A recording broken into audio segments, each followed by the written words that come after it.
తెలంగాణ యువజన సంఘాల అధ్యక్షులు డాక్టర్ కూనా వేణును కలిసి ఈ నెల 14న సంగారెడ్డి బైపాస్ లో జరగబోయే TYJF Telangana youth journalist federation సమావేశానికి హాజరు కావాలని టీవైజేఎఫ్ బృందం కలిసి ఆహ్వానించడం జరిగింది.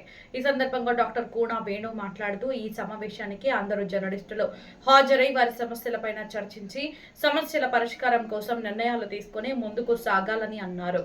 ఈ కార్యక్రమంలో టీవైజేఎఫ్ రాష్ట్ర working president Shaik Mehboob, organising secretary Jagat Krishna, Sangareddy పట్టణ ఉపాధ్యక్షులు ఎర్ర మహేందర్ తదితరులు పాల్గొన్నారు.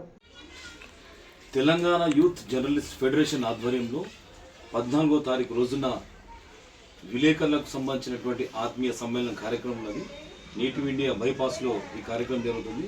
ఈ కార్యక్రమాన్ని షేక్ మహబూబ్, జగత్ కృష్ణ వీళ్ళందరూ కూడా అద్భుతంగా చేసేటువంటి ఈ కార్యక్రమానికి విలేకర్స్ అందరూ కూడా ఈ కార్యక్రమాన్ని దిగ్విజయం చేసుకొని మన సమస్యలు, మన బాధలు, దాంతోపాటు వాళ్ళందరూ కూడా ఐడి కార్డులు కూడా ఇవ్వడం జరుగుతుంది. దానికి సంబంధించినటువంటి జాతీయ, రాష్ట్ర స్థాయికి సంబంధించినటువంటి నాయకులు కూడా అందరూ కూడా వస్తారు. ఈ కార్యక్రమం దిగ్విజయం చేద్దాం. 4th ఎస్టేట్కు సంబంధించినటువంటి హక్కులను సాధించుకుందాం. విలేకరులకు సంబంధించినటువంటి బాధలు, ఇప్పుడున్నటువంటి పరిస్థితుల్లో కూడా విలేకరుల యొక్క జీవితం ఎట్లున్నది, భవిష్యత్తు ఏ విధంగా కూడా అనే దాని మీద సుదీర్ఘంగా చర్చ జరిగేటువంటి అద్భుతమైన కార్యక్రమం.